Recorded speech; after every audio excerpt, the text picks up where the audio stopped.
It's time to eat. What are you hungry for? Sit down and get ready to consume an abundance of fantasy football knowledge from Ross Tucker and Joe Dolan. Feed me now.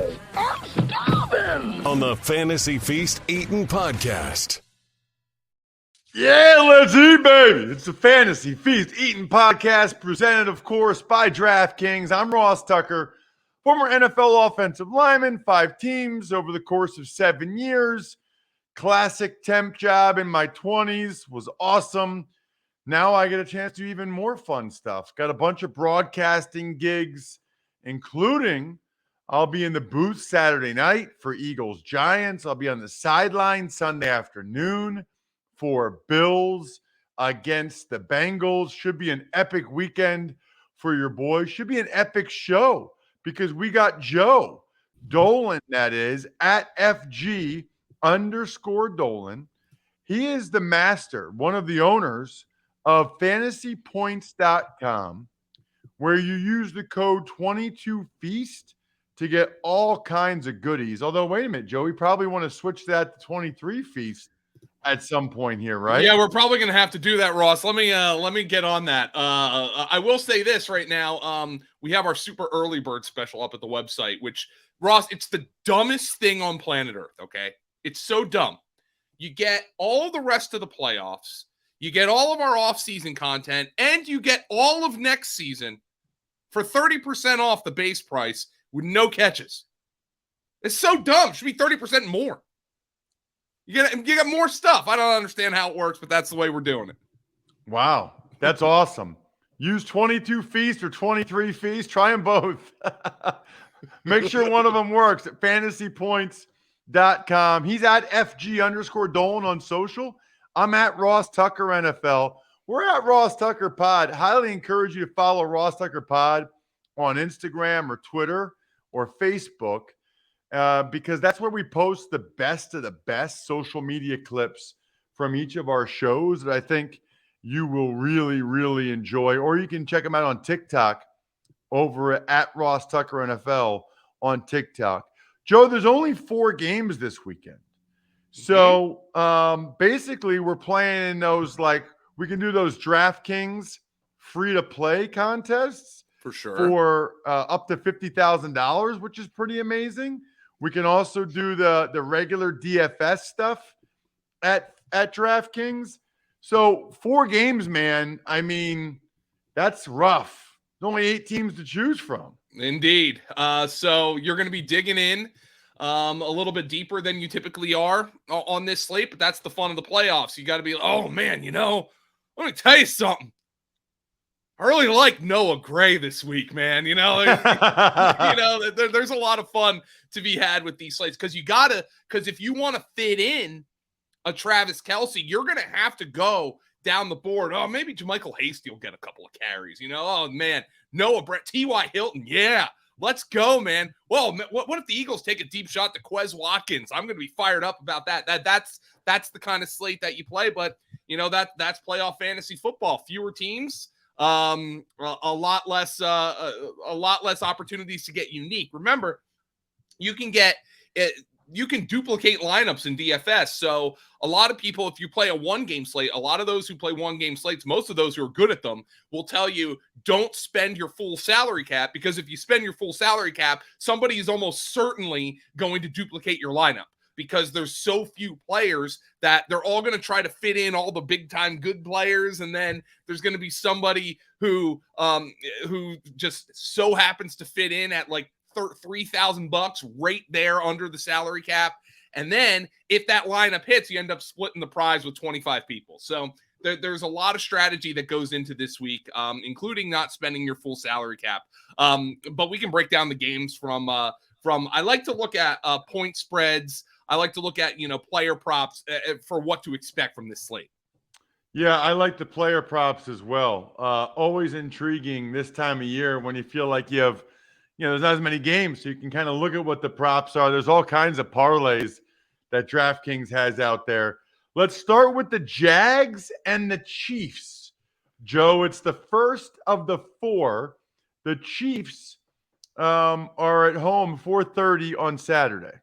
Yeah, so the Chiefs are 8.5-point favorites in this game against the Jacksonville Jaguars, 53 being the total. Ross, you will not be surprised to learn that Chiefs Jaguars has the highest total on the slate. Now, if you're a betting man, here's what's interesting. The Jaguars are 5-1 against the spread over their last 6 games. They're 6-0 straight up. Doug Peterson is 6-0 straight up against the spread, or excuse me, he's 6-0 against the spread as an underdog in the postseason. And we know that Doug Peterson's won a lot of games straight up as an underdog in the postseason, including on the Eagles Super Bowl run a number of years ago. And here's what's interesting about this game. The Chiefs were 14-3. They're obviously the number 1 seed. Andy Reid's coming off a bye. Andy Reid's 21-3 after a bye in his NFL career straight up. But the Chiefs, and I'm sure Fezzik has brought this up, they are such a public side that they get overbet every single week. They are 5-11-1 against the spread. So that suggests this game might be a little bit closer than you anticipate, which means there's going to be opportunities for the Jaguars to score in this game. And these two teams did play. They played back on November 13th. The Jags lost that game 27-17. You know what's interesting about that game, Ross? What? It is the second to last game the Jaguars lost all season. They were 3-7 after playing the Chiefs back on November 13th. They are currently 10-8. So the Jaguars have been red hot since then. Trevor Lawrence has been, with the exception of a terrible first half against the Chargers, red hot. Christian Kirk in this game, last time out, 9 for 105 and 2 touchdowns. Zay Jones, who got off the schneid last week. In his last 3 games prior to last week, Zay Jones had 8 for 59 receiving total. Against the Chargers, he saw 13 targets, 8 for 74 and a score. He also caught 8 passes the last time out against this Kansas City Chiefs team. I think it's a good spot for Trevor Lawrence to put up numbers. I think it's a good spot for Zay Jones and Christian Kirk to put up numbers. And as we know, the highest total on the slate, Kansas City, it's an 8.5-point spread, but Kansas City has been very, very poor at covering spreads this year. Kansas City is rightfully favored. I'm not trying to say that an upset is imminent here, but this game could be closer than anticipated, and maybe it's something in the 30-24 range. Maybe it's something in the 31-28 range based on trends and histories, which gives the Jaguars plenty of opportunity to score in this game. I would not be afraid, one and done DFS, to use Jaguars and to use them with alacrity in this game. Interesting. What is that Doug Peterson stat again? He's 6-0 against the spread as an underdog in the postseason? Correct. 6-0 against the spread as an underdog in the postseason. And if you'll remember, I have to go back and see if he was an underdog against the Bears straight up. But you remember in the Eagles 2017 postseason run, they were an underdog in every single game and won all 3 straight up. He won straight up against the Bears the next year? He won straight up last week against the Chargers. I believe the Eagles. Let me look at that game while we're chatting here. But I believe he was an underdog against the Seahawks in that game where Carson Wentz got hurt. Remember, and McCown came in and they kind of kept it close-ish. But yeah, Doug Peterson has won at least 4 games straight up as an underdog in the postseason. So hungry dogs, Ross, they hunt. And the Jaguars are hungry dogs right now. Unreal. What about the Chiefs? They got are we going to get – maybe we should have Clyde Edwards-Helaire and Jody Fortson in our lineups, Joe. Nobody will do that. No, Edwards-Hilaire's got an opportunity. I don't know if I really don't know how much Clyde Edwards-Helaire is going to play if he's active at all. Isaiah Pacheco had a strong game the last time these two teams played. He had 16 carries for 82 yards. Jerick McKinnon, who continues to be a touchdown scoring machine, caught 6 passes for 56 yards in that game. Kadarius Toney scored a touchdown in that game, and he's been coming on of late. So Kansas City, with somebody like Juju Smith-Schuster who's been fading, I wonder if if the bye week is maybe good for him. Juju had 4 fewer targets in each of the last 3 games of the season. Kadarius Toney snaps around 30%, but they've been using him. I wonder if they're using this bye week to get Kadarius Toney a little bit more involved in this offense. Clyde Edwards-Helaire, I know he's eligible. Could complicate the backfield. I don't anticipate Clyde Edwards-Helaire playing a whole lot of snaps in this contest. Anything else on the Chiefs we need to know? Anybody else? Yeah, Patrick Mahomes and Travis Kelce are probably a good stack. They'll also be very popular this week. So hold on a second. We should stop the show. Should I get Jack to cut that clip where Joe Dolan says Patrick Mahomes and Travis Kelce probably a pretty good stack? I don't know if anybody needs to if I need anybody coming after me on Twitter, but did you see we did have people coming after me on Twitter about me using the Dolphins defense last week. Dude, that was awesome. Yeah, see? And they scored a touchdown. And I think, is that the one that DraftKings promote? I think DraftKings posted you saying that. It, which was interesting because I was specifically referring to the FFPC contest, but the Dolphins, if you used them on DraftKings, not only did they save you money, they probably won you money. Joe, you need to go back and quote tweet that and say, as heard on Fantasy Feast last week, or we need to. That's amazing. I got to give a shout out to my guy, Chris Wecht from Fantasy Points, who brought that up because we were talking specifically about the FFPC contest, but it's the same with DraftKings. You've got to create, when on these short slates, you have got to create differentiation in your lineups. Nobody wants to use a defense against Josh Allen, but if you've looked at how the Bills have played of late, Allen throwing picks, taking sacks, turning the ball over, it was very easy to see an outcome where the Dolphins defense put up a good score and the Dolphins still lost that game. That is exactly what happened in that contest. Let's move on. And let's get to the Giants and the Eagles Saturday night. I'll be in the booth for this one, Joe. What do you think? Well, first and foremost, Ross, Daniel Jones is playing well. And I don't think that's deniable right now. But I definitely expected this line to move towards the Giants. I think I saw it open at 8.5 in some places. It got bet down to 7. And now I'm not surprised to see it up to 7.5 on the Eagles because I think some of the sharper guys are going to come in and bet the Eagles. Again, the sharper guys, the wise guys, whoever you want to call them, the high rollers, that doesn't always mean they're right. Often the public is right. The public saw that 8.5, saw that 7.5, saw that 8, and took it with the Giants because of the Giants coming off that performance. But I got to tell you, that Viking defense offers no resistance whatsoever. Terrible. I can't believe he's not fired yet, the D coordinator. I cannot believe that. And that is not to take away from Daniel Jones. It's not to take away from Brian Dable and the job that those two guys have done. I think Daniel Jones has made himself a lot of money. I think Brian Dable might be shining up a shelf on his trophy case because of all that stuff. And look, Daniel Jones is thrown to guys they picked up off the scrap heap. Richie James, Isaiah Hodgins, Darius Slayton. Darius Slayton is like raw, like one of those ingredients that you use like every other year, but it has a great shelf life. And you're like, oh yeah, I think I still have some of that. I got an open thing of panko breadcrumbs in my fridge.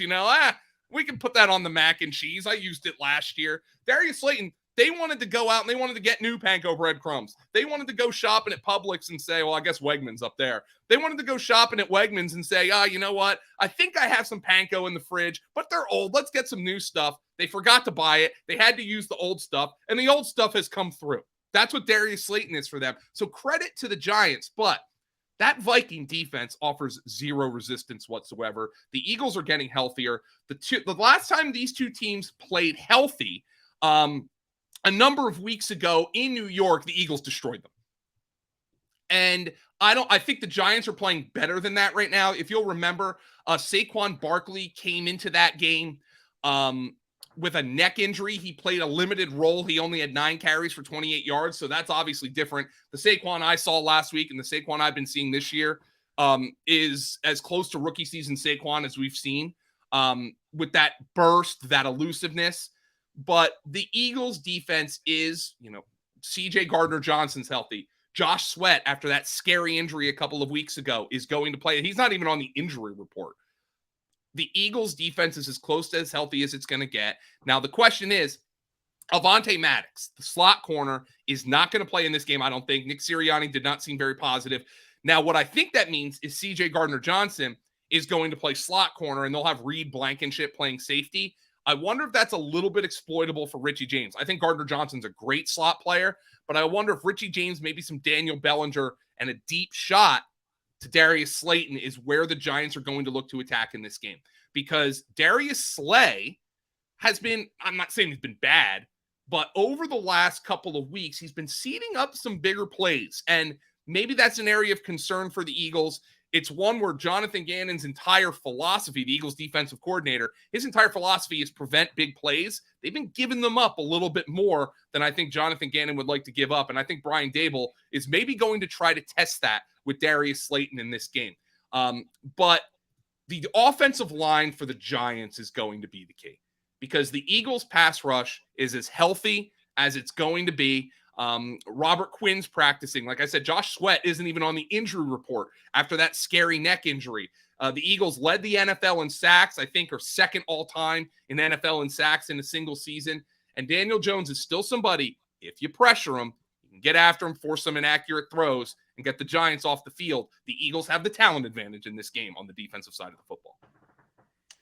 What about the Eagles on the offensive side of the ball? Well, speaking of the Eagles injury report, Nick Sirianni, after Jalen Hurts played a couple weeks ago, and obviously he looked rusty against the Giants in that game, and I think that was to be anticipated. The Eagles did not run him at all in that game. I don't think there was a single design Jalen Hurts run. I think there might have been a sneak, but there was nothing like in the terms of the zone read or anything like that. He had a couple of scrambles, and I think the Eagles, quite obviously become easier to defend if you know Jalen Hurts isn't going to run. And I think the Giants knew that in that game. They're like, look, we're playing our backups. He's playing hurt. There's no way he's going to come out and carry the ball 15 times. They were right. And it made him a little easier to defend. But Jalen Hurts is not on the injury report. And I'm not saying like, oh, he doesn't have a game day designation. He is not listed on the injury report. Now, as you well know, Ross, there are fines to be had for that. I don't know how often it's enforced in the NFL, but the Eagles, not only was Jalen Hurts a full practice participant with his shoulder injury, it wasn't even notable enough to get him on the report. So, is it gamesmanship? I think it's probably not. I think Jalen Hurts is probably feeling pretty good. So I don't think the Giants can come into this game anticipating that Jalen Hurts is not going to be a threat as a runner. Because if they anticipate that, I think Jalen Hurts can pick them apart as a runner. So I think it's going to be an interesting game of chess on that side of the ball. And I'm willing to use Jalen Hurts the way I think Jalen Hurts can be used, as a hammer quarterback one. I think Mahomes is going to be more popular on the 4-game slate because people might have some concerns about Hurts. But I think Jalen Hurts has the opportunity to put up big-time numbers in this game. The fact that he's not listed on the injury report is a phenomenal sign. The Giants did a absolutely spectacular job on Justin Jefferson last week. Credit to Wink Martindale. But here's the problem. The Eagles have 2 record-setting wide receivers on their team. And Ross, we know Adam Thielen's a good player. He's not Devontae Smith. A.J. Brown broke the Eagles' single-season receiving yards record. Devontae Smith broke the Eagles' single-season receiving receptions record by a wide receiver. Zach Ertz still had more catches one year. So if they're going to try to take out A.J. Brown the way they took out Justin Jefferson, Devontae Smith is going to pick the Giants apart. And the Giants, I think what's very notable about them is in 2 games against the Minnesota Vikings in recent weeks, TJ Hawkinson ate them alive. Dallas Goedert, this is your time to shine. Speaking of money, Joe, you know what else is money? Actual money. Rocket Money, formerly known as Truebill, is a personal finance app that finds and cancels your unwanted subscriptions, monitors your spending, and helps you lower your bills all in one place. Listen, everybody, all these credit card companies, you always sign up for, they make you sign up for the paperless statements, right? And then you don't look at them. I know I'm guilty of that. So when I got the Rocket Money app on my phone and actually linked my bank accounts and saw the subscriptions, I was like, wait, what? I didn't even need Apple Plus TV anymore because I had a free subscription. Like, I'm paying for stuff I don't even need. And you can literally just press cancel, which is amazing. They save the average person up to $720 a year. And that's over 3 million people. So over 3 million people have saved on average $720 a year. Crazy easy to get the Rocket Money app. Stop throwing your money away. You can cancel unwanted subscriptions and manage your expenses the easy way by going to rocketmoney.com/feast. That's rocketmoney.com/feast. rocketmoney.com/feast. Joe, let's get to Sunday. Yeah. I'll be on the sideline. Your boy's got a doubleheader. Bengals at the Bills. What should I be looking for? I think the big concern here, by the way, the Bengals are 5-point underdogs. 48.5 is the total. And this is one of the more interesting spreads of the week for me because I don't think even look, they won a playoff game. Okay. I don't care who you're playing. I don't care if you win by 1. I don't care if you win by 101. The Bills won a playoff game last week. They advanced. That's all that matters. Doesn't matter how pretty it was. But I think this is an interesting line here. 5 is a weird number. It shows that like the books really don't know what to do with it. Nor because normally you see like a 3, a 3.5, a 6, a 6.5. 5 is right in that kind of ugly zone where they're not really sure what to do with it. And there's a couple of reasons for that. Number one, the Bills played like crap last week. And the Bills, because they have talent and Josh Allen can always make a big time throw, and Stephon Diggs and Gabe Davis, who turns into Randy Moss in the playoffs. These guys can make big plays at any given time. They can also, Josh Allen's also made some dumb plays. But the Bengals, that offensive line is a big concern. It was the reason they lost the Super Bowl last year. And they went out and they went to attack that offensive line in the offseason. What were their 2 big additions to that offensive line in the offseason? Alex Kappa and Lyle Collins. Who's hurt? Alex Kappa and Lyle Collins. Jonah Williams got hurt last week. So this is an offensive line that is arguably in worse shape than it was in last year's playoffs. And they're going up against a Buffalo Bill defense that sacked Skylar Thompson 4 times, as a matter of fact. But the Bengals are red hot. The Bengals have won 9 consecutive games. And for the first time in that span, they failed to cover last week against the Baltimore Ravens. The Ravens could have you, me, and Jack as the quarterback and 2 top wide receivers and somehow cover a point spread. I don't understand how it happens. It's ugly, but the Ravens had a shot to win that game. So Cincinnati, in a world of hurt on the offensive line, I'm not really sure how to square the Dolphins' receiving performance against the Bills' defense last week in terms of numbers. You know, Tyreek Hill 7 for 69. Jalen Waddle had like 3 drops, like awful drops in that game. So Skylar Thompson made some throws on them. There is going to be an opportunity for the Bengals to score in this game. And with the Bengals' offensive line injuries make it a little tough for me to really back them. I'm not so sure that overall they aren't the more talented team or playing better than the Bills. So the 5 would be tempting for me in this game from the Bengals. Not saying they're going to win it straight up, but I think that's a little bit tempting. And here's a DFS tidbit for you. Joe Mixon is coming off a season low 45% snap share. Now you might be saying, oh, Dolan, that's Samaje Perine, DFS. I'm not 100% sure of that, and here's why. I don't love you, Joe Mixon here. Samaje Perine was essentially kept into block as an extra offensive lineman. We know they trust him in pass protection. Well, with that offensive line falling apart, don't be surprised to see Samaje Perine get a lot of work in this game, even if it doesn't translate from a fantasy perspective. The Bills offensively, you're right, by the way, about the drops by the Dolphins. What about the Bills offensively? Look, Josh Allen, here's the thing I'll say about Josh Allen, man. He'll go play in traffic every single day. And you know what? He might get hit, but if he survives, he's like, that was fun. I'm going to go do it again. And like, I think a lot of people respect the way Josh Allen plays. Greg Cosell always used to say this about Eli Manning. We know Eli used to have a penchant for some bad interceptions, but he said he had selective amnesia. He would be like, you know what? It was an interception. I'm not going to let it ruin my confidence. I think that's the way Josh Allen is going to play in this game. And Josh Allen is obviously, he can turn the ball over. He can get sacked. Josh Allen can also make spectacular throws as we saw. The Bengals did allow the third fewest fantasy points per game to opposing quarterbacks during the regular season. But Tyler Huntley, 226 and 2 passing, 9 for 54 rushing last week. Tyler Huntley played the best game of the season for them. Stephon Diggs, back-to-back games with 7 catches and 100-plus yards.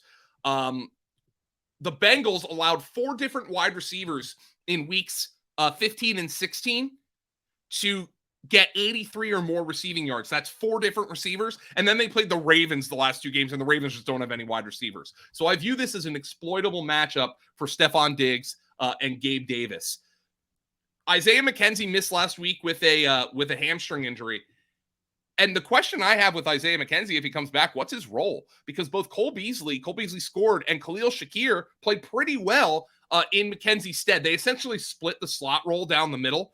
And both of those guys played well. Shakir had 3 catches for 51, and Beasley had the touchdown. Dawson Knox has scored in 5 straight games for the Bills. He's kind of become their go-to red zone guy. Meanwhile, Devin Singletary and James Cook. Interesting. Devin Singletary had 55% of the snaps to 31% for Cook. And though neither guy saw a target, Cook actually got more carries than Devin Singletary in that game. And J.K. Dobbins had a strong game last week. Gus Edwards had a strong game last week. I wouldn't be surprised to see the Bills run the ball a little bit here. And James Cook might be their preferred guy to do that right now. Didn't you say last week that you thought he might be the breakout guy of the playoffs? Yeah, and like he didn't get the snap share I was looking for, but he scored the touchdown. He looks pretty explosive right now. Not to hold anything against Singletary, who had some hard-charging runs in that game, but I think they really trust what Cook's giving them right now. Last but not least, Joe, we head over to Sunday night. Cowboys-Niners. Boy, Dak looked good, let's be honest. Yeah, he looked really good. And the Buccaneers offense just couldn't move the football. They couldn't protect Tom Brady. This is going to be pretty fascinating. I think you can get the ball down the field on the 49ers. You know, obviously that pass rush, Bosa's going to win player of the year, defensive player of the year. We'll see what's up with the Cowboys offensive line. I know Jason Peters got hurt in that game. I don't think the Cowboys offensive line is a weakness, but I don't think it's anywhere near the strength it has been in years past. By the way, the Cowboys are 3.5-point underdogs in this game. And I think that's fascinating because of how much hype the 49ers are getting as the best team in the NFC and Brock Purdy and all that. I think people are really impressed by what they saw with the Cowboys. And I think they're wondering if that Cowboys pass rush is finally the thing that's going to make Brock Purdy kind of look like a 7th-round rookie quarterback. But from the Cowboys' perspective, here is the thing that I think fascinates me. Because I think the 49ers are most exploitable to big plays in the passing game. Well, who are the Cowboys guys going to be to do that? CeeDee Lamb, more of a slot receiver, but he can get down the field. You know, CeeDee Lamb's coming off a game. He's scored 8 touchdowns in his last 11 games. He's hit 16 fantasy points in 9 of his last 11. But last week he wasn't really needed. He had just 4 catches. DK Metcalf went nuts on them last week. Michael Gallup is coming off his 2nd best fantasy performance of the season. T.Y. Hilton had 2 for 23 last week, but he had finished with more receiving yards than Gallup in weeks 16 through 18. I would not be surprised to see a deep shot to T.Y. Hilton to be part of their game plan. I would not be surprised to see a couple deep shots to T.Y. Hilton be a part of their game plan, which I think could help you fill out a DFS lineup in this game. Now, in the backfield, I think people have been saying it forever.